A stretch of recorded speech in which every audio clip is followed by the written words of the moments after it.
Cette émission est présentée par Probaclac. Mesdames et messieurs, bienvenue à cette toute nouvelle émission qui a pour but de vous faire découvrir le bénévolat autrement. Pour ce faire, je reçois deux invités auxquels je leur propose une thématique et nous échangeons sur celle-ci. Cette semaine, le bénévolat et l'engagement au féminin pluriel.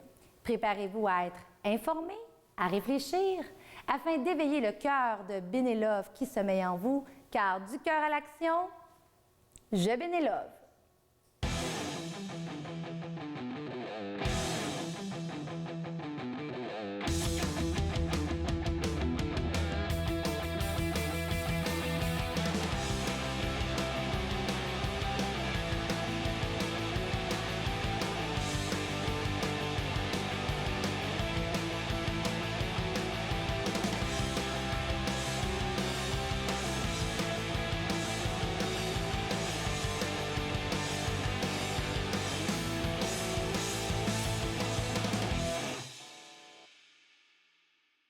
Merci, je suis entourée de deux femmes engagées. Je me sens choyée que vous soyez sur notre plateau aujourd'hui. Tout d'abord, Marie-Ève Lamontagne, conférencière, fondatrice de l'Échelle La Montagne. On parle de l'implication plurielle des femmes. Je pense que tu connais ça parce que tu portes plusieurs chapeaux. Puis j'aimerais que tu me parles un peu de toi, puis avant qu'on parte sur le lien là, avec le bénévolat, un peu de toi, puis justement, c'est quoi ton engagement en tant que femme? Ah, ben moi, c'est sûr que fondamentalement, j'aime l'être humain en général, j'aime les gens. Et ma mission un peu que je me suis donnée, c'est vraiment de les inspirer à prendre action pour eux-mêmes, puis pour leur vie, dans tous les jours. Tu sais, je trouve que maintenant, on a tellement peur d'agir, on a tellement peur de faire des actions pour nous protéger, pour notre bien-être, notre équilibre. On a toujours peur de ne pas se faire aimer, on a peur de ne pas être accepté, on a peur de manquer d'argent, on a peur de plein de choses. Fait que ça fait en sorte qu'on accepte plein de choses dans notre vie qui sont pas bonnes pour nous, qui nous rendent malheureux, qui nous amènent de la colère, de la tristesse, de la frustration. Puis moi, je veux vraiment inspirer les gens, pas par pas, tu sais, c'est pas de changer complètement sa vie du jour au lendemain, mais des petites actions, une à la fois, qui entraînent vraiment des changements significatifs dans la vie des gens, puis qui font en sorte que on est mieux, on a une meilleure mieux-être, puis ça a un impact dans tous les aspects de notre vie, puis c'est un peu ça le concept de l'échelle de la montagne. Oui, puis c'est inspirant parce que dans le fond, tu veux inspirer les gens par ton vécu. Tu sais, tu dis pas c'est absolument ça le modèle, mais c'est intéressant parce que tu te sers de ton vécu, puis tu partages tes outils. Fait que moi, je trouve que c'est une forme de bénévolat de faire ça. Puis est-ce que tu es d'accord à dire que charité bien ordonnée commence par soi-même? Puis est-ce que les femmes, on a plus tendance à avoir peur de ne pas passer pour une bonne mère, justement pour ne pas être un ou une bonne bénévole? C'est-tu quelque chose que tu te rends compte? Parce que tu rencontres plein de femmes. Bien, les femmes ont peur de pas mal d'affaires. Beaucoup plus que... De ne pas être bonne, tu sais, dans le sens... Oui, bien, peur de ne pas être à la hauteur, peur d'être jugée, peur de ne pas en faire assez. Il y a vraiment un profond sentiment de ne pas être accepté, où on est plus sensible, je pense, au regard des autres. Puis, je vais dire une affaire que je trouve vraiment plate, mais je trouve qu'entre elles, les femmes ont un regard vraiment dur sur le jugement. Et ça fait en sorte que ça nous aide pas. Tu sais, moi, j'aime ça travailler avec les hommes, je m'entends bien avec les hommes. J'ai un côté masculin, là, malgré mon féminin, mais je vois pas tout le temps ça entre les hommes. Tu sais, la dynamique est différente, puis je trouve ça triste de voir que tu dois être d'accord avec moi, là. Je trouve ça triste de voir qu'il n'y a pas plus de compassion puis d'empathie, les femmes, les unes envers les autres. Puis c'est un peu pour ça que j'avais créé le bracelet, justement, pour amener de la compassion. Puis ça, mon Dieu, il faut nous le créer dans notre vie, avoir de la compassion. Tu sais, être contente pour toi qui a du succès. Pourquoi je serais jalouse de toi? Pourquoi je serais jalouse de Stéphanie parce qu'elle a du succès, parce qu'elle brille, crime, c'est... Tu sais, si on n'est pas heureux pour les autres, c'est impossible qu'on puisse attirer ça dans notre vie. Un peu comme les bénévoles. Si on n'est pas heureux dans la tâche qu'on fait, qu'on soit une bénévole ou une femme ou une carriériste, peu importe, je pense qu'il faut être heureux à la base. Mais comment tu impliques ça? Toi, comment tu mets tes limites? Parce que, bon, tu as un rôle professionnel. Je suis certaine qu'il y a plein de gens qui t'appellent pour dire, qui te demandent de donner ton temps. Je veux dire, comment toi, pour aider les gens en ayant cet esprit-là, tu fais pour appliquer ça au quotidien et dire, bien, ça, c'est ma partie professionnelle, ça, c'est ma partie bénévole? C'est pas évident. C'est pas évident parce que quand tu travailles l'estime de soi, parce que c'est ça que je travaille principalement, puis Mon travail, je dis toujours à la blague, c'est pas comme de vendre du chocolat. Tu sais, je fais mon pitch de vente, je vends ma boîte de chocolat, c'est fini, je reviens chez nous, je vends plus mon chocolat. À chaque fois que je sors de chez nous, je suis confrontée à l'estime de moi-même. En plus d'aider les autres ou je ressens beaucoup l'énergie je ressens leur feeling un peu, fait que je le vois tout de suite quand quelqu'un n'a pas d'estime de lui-même ou d'elle-même. Fait que je suis confrontée à ça dès que je sors de chez nous, toujours, c'est d'avoir de l'empathie, de la compassion sans embarquer dans les émotions des autres. Ça peut être dangereux pour toi à ce moment-là. Oui, exactement. Fait que c'est sûr que je suis je sais où je m'en vais, mais je peux être très ferme et douce à la fois. Mais j'essaie toujours de m'adresser dans le respect des gens. Puis je vais te donner un exemple. J'ai souvent des messages sur Facebook. Tu sais, c'est comme j'aimerais ça aller souper avec toi, tu pourrais sûrement m'aider. Je suis désolée, merci pour votre intérêt, mais c'est pas mon rôle nécessairement de commencer à aider. Tu limites tes limites en tant que je donne de mon temps. Fait que ça, c'est un des conseils que tu donnes, c'est d'être capable de dire non. C'est bien pour pouvoir se respecter. C'est déjà une première étape. Bien, sinon, je veux dire, moi, j'ai fait 4 épuisements professionnels dans ma vie. Je sais où je ne peux plus aller. Puis ça fait partie de mettre ses limites. Moi, je donne, pour moi, le bénévolat, on va sûrement en parler tantôt, mais c'est des actions tous les jours qui sont faites avec le cœur, sans aucune attente. Fait que c'est à tout moment, c'est pas nécessairement d'être planifié, c'est pas nécessairement d'aller faire des gâteaux. Il y a quelqu'un qui a besoin. Oui, c'est ça. C'est une action qu'on doit faire au quotidien sans se poser moi, je le fais comme ça. C'est ma manière de le faire. Puis je trouve que professionnellement, il faut faire très attention parce que nos services professionnels sont importants. Puis je trouve que c'est important qu'on soit rémunéré pour ça parce qu'il y a beaucoup de gens qui en abusent. Puis il y a beaucoup de gens qui s'accrochent à nous puis qui s'attendent qu'on les sauve. Et non seulement nous, on ne s'aide pas en faisant ça, mais on n'aide pas ces gens-là non plus qui s'accrochent constamment à des choses. Parce qu'il va y avoir un arrêt à ce service gratuit-là de toute façon. Ils vont aller s'accrocher à quelqu'un d'autre puis ils prendront jamais leur vie Ils sont jamais responsables pour leur vie. C'est pas un cadeau. Même si c'est plate, parce que moi, la Mère Teresa, je l'ai à 60% minimum, je dois te le dire. Alors, c'est difficile pour moi parce que je vois que les gens ont des fois besoin. Je sais que je pourrais les aider, mais je peux plus aller là, tu sais. Puis... Tu mets tes limites, là. J'ai pas le choix, oui. Mais toi, Stéphanie Fernandez, qui est fondatrice du Centre Leaders Féminin, ton objectif, ta mission, là, en plein dans le thème de l'émission, là, parle-moi de ça un petit peu. Mais en fait, quand j'ai ouvert le Centre Leaders au féminin, c'était vraiment dans l'objectif d'aider les femmes entrepreneurs, les mamans entrepreneurs, les super mamans qui, justement, veulent passer plus de temps à la maison, puis se retrouvent avec la réalité qu'ils ont moins de temps, ils n'ont pas nécessairement les ressources financières pour se lancer en affaires, puis là, ils se retrouvent à ne pas savoir où aller. Tout le monde fait sa petite chose. Tu sais, on parle de donner, on parle de participer, de s'entraider, de s'encourager. Pourtant, le milieu à Montréal, c'est chacun pour soi. Je pense que c'est partout, qu'on soit à Laval, c'est là parce que tu as des femmes de Laval, tu as des femmes de partout, il faut le préciser, peut-être des femmes de partout. Les 4 coins de la ville, effectivement, c'est très central où on est, mais l'idée, c'est vraiment d'aider les mamans qui sont en banlieue, parce que souvent à Montréal, il y a plein de ressources, c'est facile d'avoir accès à des ressources. Si tu te retrouves à un moment donné, tu es plus isolé, tu passes beaucoup de temps avec les enfants, là, mais tu veux avoir un revenu supplémentaire pour rester à la maison plus longtemps, mais comment tu fais quand tu te retrouves que tu es tout seul pour essayer de répondre à tous les questionnements d'entreprise? Et quand j'ai ouvert le centre, l'idée, c'était vraiment de bâtir une communauté de femmes qui s'entraident au quotidien, qui collaborent ensemble, parce qu'ensemble, ça va faire la différence. Si chacun donnait un petit peu d'aide, s'entraidait vraiment plus souvent, sans passer toujours à une rémunération. Oui, puis ce qui fait vivre ton centre, ce qui est merveilleux, en fait, puis je pense pour le mentionner, c'est que ton centre vit de bénévoles en ce moment, là. Oui, tu as certains ateliers, des services que tu offres, parce que tu as des professionnels qu'on doit rémunérer, évidemment. Puis de toute façon, ces professionnels-là donnent déjà une partie de leur temps parce qu'on ne sont pas là à calculer qu'est-ce qu'ils donnent. Mais tu vis principalement d'activités bénévoles en offrant tes services? Beaucoup, beaucoup. La façon que j'ai réussi justement à pouvoir aider ces femmes-là, c'est en allant chercher des femmes justement qui ont réussi, qui ont une spécialité, qui sont prêtes à aider ces mêmes femmes-là avec leur professionnalisme, avec leur expérience, à des coûts plus bas, qui n'offriront pas à leur clientèle régulière, mais ils veulent l'offrir à ces gens-là qui en ont vraiment besoin pour faire la différence.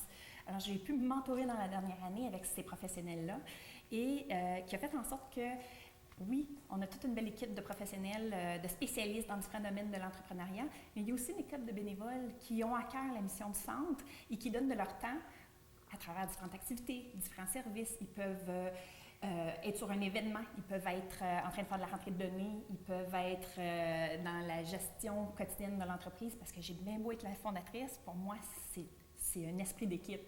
J'ai bien beau avoir une vision et une mission, mais si ça ne correspond pas à l'image que la société a besoin, que les femmes entrepreneurs ont besoin, il n'y a pas de but. Le but, c'est de répondre à un besoin. Fait que je pense que je commence à être capable de diffuser l'information. Oui, puis comment vous jonglez? Parce que là, on vous écoute et comme waouh, c'est des superwomen, on parlait de ça tantôt. Mais je veux dire, si je résume un peu la conversation qu'on a, c'est en mettant ces limites que vous réussissez à être entrepreneur, être une maman, être une femme. Je veux dire, quand on a un conjoint, qu'on soit marié ou pas, je veux dire, on a quand même un côté où on a un amoureux. C'est quoi la formule magique? Si vous voulez donner comme un petit conseil là, pour conclure le bloc, pour inspirer les gens, tiens, peut-être que c'est moins lourd. Je dirais se choisir, puis arrêter d'avoir peur des conséquences. Jamais, jamais, jamais, jamais on ne peut perdre quelque chose à faire ce qui est bon pour nous. Impossible. J'aimerais savoir la formule magique, honnêtement, parce que quand tu te lances en affaires, c'est sûr que la première année, c'est difficile. J'ai vu cette situation-là, mais je suis d'accord avec toi. C'est important de prendre le temps pour soi, pour sa famille, d'être capable de séparer notre vie pour les différents volets, puis pas se négliger à la fin de la journée, parce qu'à la fin de la journée, tu finis par être brûlé. Merci les filles, vous êtes vraiment inspirantes. D'abord, votre nom, c'est? Guylaine. Guylaine, vous? Simon. Simon, puis vous? Anne-Marie. Anne-Marie. Vous êtes une famille en ce moment, vous êtes avec votre grand garçon. Oui. Est-ce que vous inculquez à vos enfants, ou même votre belle-fille, le bénévolat? Ben oui, c'est sûr. Qu'est-ce que vous leur dites par rapport au bénévolat? Que ça fait du bien à nous, puis ça fait du bien aux autres. Est-ce que vous en faites du bénévolat? Ça m'est déjà arrivé. OK. Ça fait longtemps? Un petit moment, Un quand petit même. moment. Qu'est-ce qui vous empêche de faire du bénévolat, au juste? Absolument rien. Moi, c'est plus que je trouve pas vraiment les endroits. Je sais pas où il y a du bénévolat. Et s'il y avait un endroit où vous pouviez trouver du bénévolat, vous en feriez? Si j'aurais le temps, oui. OK. Bon. Qu'est-ce que moi, je pourrais faire si j'étais bénévole pour vous aider? Tiens, je pense entre autres à vous. Là. De quoi auriez-vous besoin qu'un bénévole vienne chez vous pour vous aider ou dans votre vie en général? Y a-t-il quelque chose? Ça peut être du ménage, ça peut être n'importe quoi. Oui, c'est ça, exactement. Ben oui, faire le ménage, tiens, ça ferait plaisir, ça. Faire du ménage, même si je suis femme de ménage, faire mon ménage. Vous êtes de l'extérieur, j'imagine? Oui, comme oui. Oui, ça, oui. Laver des vitres. Vous avez quel âge? J'ai 28 ans. OK. Puis vous aimeriez faire du bénévolat auprès de quel type de clientèle? Plus des jeunes, plus des vieux? Dans le sport? Peu importe. Peu importe. Peu importe. Ouais. Est-ce que vous avez un choix, vous? Ben, soit les enfants ou les personnes âgées. OK. Vous ne connaissez pas Benelove encore, mais s'il y a un portail sur lequel vous pouvez aller cliquer, rentrer votre profil, puis éventuellement avoir des suggestions de bénévolat, est-ce que ça vous intéresserait, ça? Oui. Oui. Combien d'heures par année seriez-vous prêt à donner en bénévolat? Par année. Oui.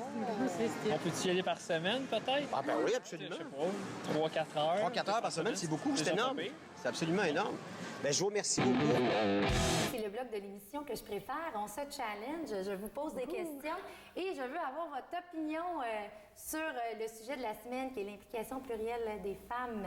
Tout d'abord, si je vous dis que 55 des femmes font du bénévolat et comparativement aux hommes, que c'est les femmes qui s'impliquent le plus, est-ce que ça vous surprend? Est-ce que c'est quelque chose que vous voyez toutes les deux, que vous constatez? Tout à fait. Comment vous percevez ça? Les femmes vont voir plus l'implication que ça peut donner. Ça vient du cœur. Les gens veulent aider. Les femmes, surtout, veulent aider. Alors, c'est normal qu'ils veulent aider. C'est l'instinct Je maternel? pense que c'est un côté très maternel. C'est le fait que je pense qu'on est beaucoup plus émotif peut-être, puis c'est pas négatif, rien de ça par rapport aux hommes, mais on est plus près de nos émotions, puis je pense qu'on a un besoin d'aider. On a besoin de sentir que qu'est-ce qu'on fait, ça a une incidence dans la vie des gens. Ça va faire une différence. Ouais. Puis c'est drôle que vous dites ça parce qu'il y a un autre chiffre que je vous apporte, en fait, c'est que Statistique Canada a sorti une étude en 90. En fait, les 3 rôles qu'exercent les femmes en faisant du bénévolat, d'après vous, c'est quoi? Les 3 premiers, là, avant je donne la réponse. Bonne question. Je donne les hôpitaux. OK. Garder peut-être, non? Oui. Hey, vous êtes bonnes, les écoles. Oui, en fait, il y a 51 des femmes dans les personnes qui ont interrogé, en fait, qui visitent des personnes âgées ou des malades. OK, oui. Il y a 57 qui ont gardé des enfants sans salaire et il y a 51 des gens qui ont aidé une tâche à faire sans être rémunérés. Mais je trouve ça intéressant ce que tu dis parce que, tu sais, pour moi, un grand-papa, un grand-maman qui prend du temps de sa vie, qui peut faire n'importe quoi d'autre et qui choisit d'aller passer du temps avec ses enfants, pour moi, c'est un bénévolat vraiment de cœur le plus... Tu sais, c'est pas obligé d'un bénévolat pour un organisme. Oui, c'est fait avec le cœur, sans aucune intention. Puis pour moi, c'est ça la vraie âme du bénévolat, tu sais. Oui, puis tu marques un point parce que souvent, on pense que le bénévolat, il faut aller donner 1 heure de son temps, 1 fois par semaine dans un organisme, mais c'est pas ce que tu vois non plus. Non, juste être à l'école, ton enfant fait partie d'une école, tu t'impliques dans le comité, tu te donnes de ton temps, tu vas améliorer les conditions, c'est du bénévolat. Tu vas aider ta grand-mère à faire l'épicerie parce qu'elle peut pas marcher, elle peut pas se rendre, c'est du bénévolat. Tu donnes de ton cœur, tu donnes de ton temps. Oui, puis ça fait sauver de l'argent. En fait, ce qu'on prend conscience, c'est que quand une personne donne de son temps, puis c'est bon le point que tu mets par rapport aux personnes âgées, parce que si moi, je prends de mon temps pour aller aider ma grand-mère, bien, ça libère du temps aux gens qui sont payés pour le faire. Fait qu'à quelque part, ça a une valeur. Hein? Le bénévolat, le saviez-vous, ça représente 7 milliards dans notre économie. Si on avait à payer tout le monde, aujourd'hui, demain matin, là, si on dit OK, on ne fait plus de bénévolat, personne, ça coûterait au gouvernement 7 Il doit aimer ça, le gouvernement, le bénévolat, oui. Oui, mais de là, tu sais, qu'on parlait dans la première partie de l'émission de mettre ses limites et le rôle des femmes, 55 des femmes qui s'impliquent, puis vous le voyez au quotidien, c'est des chiffres qui parlent d'eux-mêmes. Êtes-vous capable de nommer des endroits? Voyez-vous des femmes dans votre quotidien, vous côtoyez beaucoup de femmes qui préfèrent aller faire du bénévolat à certains endroits comparativement à des hommes? Le voyez-vous? L'hôpital. L'hôpital? C'est une bonne question. Il faudrait que j'y aurais réfléchi, mais c'est vrai, l'hôpital, les écoles, les communautés de parents, s'impliquer dans des sorties scolaires, un paquet de choses comme ça. Mais toi, Stéphanie, tu t'impliques à l'école probablement parce que... Pourquoi? Dans le sens pour ton enfant? Pour ma fille. Et je me dis, j'ai un devoir pour moi-même comme parent. Je me dis, si ma fille, je veux qu'elle aille le mieux, il y a des gens qu'il faut qu'ils fassent une différence. Si je ne m'implique pas puis je m'attends à ce que les choses changent tout seul... Il faut être proactif. Il faut être proactif, il faut s'impliquer. C'est comme ça qu'à la fin, bien, ça fait une différence pour ton enfant et pour les autres. Si tout le monde attend que tout le monde fasse les choses pour eux, ça donne une société. Mais t'es bonne. Moi je suis à l'école, ça me tente moins. C'est moins, là. Mais j'ai de la reconnaissance pour les gens qui le font, puis je leur dirai pas qu'ils font pas leur job, tu sais. Mais moi, j'ai besoin d'être humain à humain. Et moi, je vais aller faire des crêpes ou des œufs ou un déjeuner ou emballer des cadeaux de Noël. De Noël. C'est n'importe quoi, mais j'ai besoin d'être en contact avec l'humain. Puis, tu sais, je pense que c'est important aussi là-dedans de respecter son besoin, puis la manière que nous, ça va nous faire du bien. Le bénévolat, il faut que ça nous fasse du bien, sinon ça nous donne rien. C'est bien ce que tu dis là, parce que dans les 3 facteurs, quand les gens décident, mettons, là, ça leur tente plus de faire du bénévolat, une des choses les plus importantes, c'est d'aimer ce qu'on donne. Puis vraiment de le faire avec cœur, sinon c'est prouvé, on va abandonner en cours de route. Mais c'est intéressant parce que toi, tu es plus dans le côté structural, toi, tu es vraiment dans le côté plus humain, je dirais festif là, de la chose. Là. Fait que probablement, vous n'allez pas chercher la même chose non plus. C'est ça qui est magnifique avec le bénévolat, puis même qu'il soit à saveur féminine ou masculine, je pense qu'on va tous chercher des choses différentes ensemble. En fait, ça, j'ai hâte de voir ce que vous allez dire. Est-ce que vous saviez que le bénévolat peut être une activité thérapeutique? Oui, je vous explique. En fait, en faisant des recherches, la zoothérapie, si je vous parle de ça, est-ce que vous avez déjà vu ça dans vos sphères des gens? Est-ce que vous connaissez des gens qui utilisent cette pratique-là? Parce que je sais que toi, tu donnes de ton bénévolat pour donner des conférences, et tout ça, c'est une forme de thérapie, mais ça peut vraiment avoir un impact. Est-ce que vous, c'est une forme de thérapie, le bénévolat, quelque part? Est-ce que vous le vivez comme ça ou pas du tout? Mais honnêtement, au niveau professionnel, il y a tellement de gens que tu vas croiser qui vont dire « j'ai un besoin là », puis je prends le temps de m'asseoir avec eux autres pour dire « OK, c'est quoi ton besoin? » Ils ont besoin d'être écoutés pour savoir passer une phase difficile des fois. C'est pas une consultation, mais pour moi, c'est de donner de mon temps puis d'aider une personne à la fois. C'est sûr que c'est difficile parce que, comme tu disais plus tôt, de ne pas tomber dans le pattern d'aider tout le monde, mais ça fait quand même une différence aussi de un par un. Quand tu peux faire une différence, tu le fais au quotidien. Puis vous donnez combien de temps environ? Je sais que vous ne le calculez pas, mais je veux dire, tu le donnes au quotidien, mais... Pour moi, je me lève le matin, je prends mes messages sur Facebook. Il y a des gens qui m'écrivent, ils ont aimé mon billet que j'ai écrit, je prends le temps de leur répondre. Ils m'écrivent qu'ils vivent des affaires difficiles, si j'ai des conseils, je prends le temps de leur répondre si je ne le calcule pas, mais c'est sûr que si moi, j'ai même pas l'impression que c'est du bénévolat, tu sais, mais si je calculais chaque minute que je passe juste sur les réseaux sociaux à répondre puis à aider... Oui, ce serait impossible. Là. Non, c'est mieux de ne pas le faire, en fait. C'est ça le message Non. aussi, parce que sinon, ça peut être décourageant. Ça me fait plaisir de le faire. Mais moi, je sais, à un moment donné, je sais que là, je suis comme, OK, là, les réseaux, c'est assez. Tu sais. Ou quand tu vois que ça affecte ton quotidien, puis que là, tu n'as plus le temps de rien faire, c'est là aussi moi, que je prends un recul. Oui. Je dis, OK, là, j'ai pas le choix, il faut que je me... Il faut revenir dans la réalité. Là. Oui. Et si j'inverse la question, parce que là, on parle depuis tantôt de l'importance, 55 des femmes, mais si du jour au lendemain, les femmes décidaient qu'ils ne faisaient plus de bénévolat, ça ne marcherait pas finalement. T'sais, si je vous mets dans le contexte, est-ce que vous pensez que ça pourrait fonctionner? Si on disait, moi, demain matin, il n'y a plus de femmes qui font du bénévolat. Je pense qu'on tomberait dans une société vraiment encore plus individualiste, encore plus égoïste que ce que ça peut déjà paraître à l'occasion ici. Je ne sais pas si je me trompe à ce niveau-là, mais je trouve que beaucoup de gens, déjà en partant, vont penser à leur bien-être, qu'est-ce que ça va leur apporter, versus juste redonner. S'il y a tout le Oui, explique ça. Oui, c'est ça, c'est intéressant. Je veux juste entendre. Ah non, mais tu sais, je veux dire, l'acte de donner, pour moi, ça vient avec aucune attente. Et aujourd'hui, les gens, ils veulent tout de suite. Ils veulent envoyer un courriel pour avoir une réponse. Ils veulent faire une relation d'affaires immédiate. Ils veulent écrire un message Facebook, que la personne devienne leur client. Les gens sont plus patients. Ils veulent plus attendre. Ils veulent plus prendre le temps de mettre leur côté humain, personnel, de s'investir dans une relation, de créer une relation professionnelle. Ils veulent tout de suite. Ils veulent que le monde soit là pour eux. Les gens viennent... C'est comme des princes à homard, là. Oui. J'aime ça appeler ça comme inspecteur gadget, des petits bonhommes qui jouent... ça vient s'accrocher à toi, puis les gens veulent venir comme ça, chercher tout ce qu'ils ont besoin. Quand ils ont plus besoin, merci, bonsoir. C'est fatigant, moi, ça. Vous le voyez encore, des gens qui vont venir chercher ce qu'ils ont cherché chez vous, puis énormément. Ça existe encore en 2005? Ça existe encore. De plus en plus, je Sauf que s'il n'y avait plus de bénévoles, ça serait encore pire. Parce qu'au moins, on a un côté qu'on est redevable. On aide ces gens-là. Tu as fait très attention parce que justement, quand tu as l'âme d'assaut, pas l'âme d'assaut, mais tu sais, que tu es généreux, il y a toujours des gens qui s'essayent. Puis c'est là, ces gens-là, avec eux autres, c'est la... Il faut être très stiff, mais je suis d'accord avec toi. Je pense que ça fait partie de la communauté, le bénévolat. La vie, je ne peux pas exister sans ça puis bien fonctionner. Comme tu dis tantôt, c'est thérapeutique. Les gens, il y en a qui en ont besoin de donner leur travail.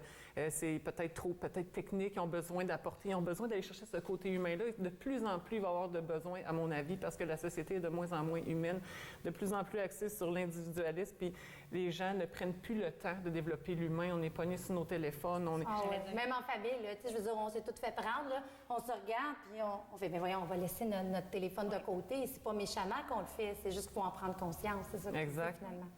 Puis, c'est ce côté-là aussi qui alimente les liens, les relations entre personnes. Parce que si tu arrêtes de faire du bénévolat, c'est parce que là, tu es vraiment fermé aux autres. Si tu es fermé aux autres, comment tu veux entretenir des liens avec des gens de qualité? Tu fermes la porte à tout le monde parce que tu ne veux pas donner, mais tu ne recevras pas non plus. Tu ne recevras pas. Oui, c'est un cycle, donner-recevoir. C'est un beau cycle. C'est donner dans le respect de soi, puis encore une fois, c'est peut-être qu'il faut juste ajuster notre définition du bénévolat. Là, c'est pas d'aller passer 3 heures par semaine. Mais tu sais qu'il n'y a pas une définition en passant. Il y a beaucoup de gens qui pensent qu'il y a une définition, non, mais il n'y a pas une définition. Il y a une définition dans le dictionnaire, mais on peut adapter la définition selon une définition pour est. chaque personne, moi, exactement. Oui, tu l'as bien dit. Puis, juste en terminant, je voudrais savoir comment vous remerciez vos gens. Comment vous le faites, vous, au quotidien, les gens qui vous aident pour inspirer justement les téléspectateurs qui nous écoutent. Hein? Vous faites comment pour les remercier? Bien, le merci, à la base, c'est nécessaire. Les gens, des fois, prennent pour acquis. Quelle aide qu'on leur donne, c'est... Que tu leur donnes ou qu'ils te donnent, c'est du acquis. Ce n'est pas. Les gens peuvent arrêter du jour au lendemain. Fait que la reconnaissance, c'est si tu peux les aider d'une façon quelconque, des fois, ça va te prendre le téléphone puis appeler quelqu'un qui a besoin ou de les référer à des bonnes personnes. Bien, tout ça, là, c'est contribuer à ce sentiment-là de remerciement du bénévole. 2 mots. Merci, j'apprécie. Oui. Tu n'as même pas idée de l'impact que ces mots-là peuvent avoir. Mais vous êtes bonne parce que il y a un sondage qui a été fait, puis c'est pour ça que je vous posais la question.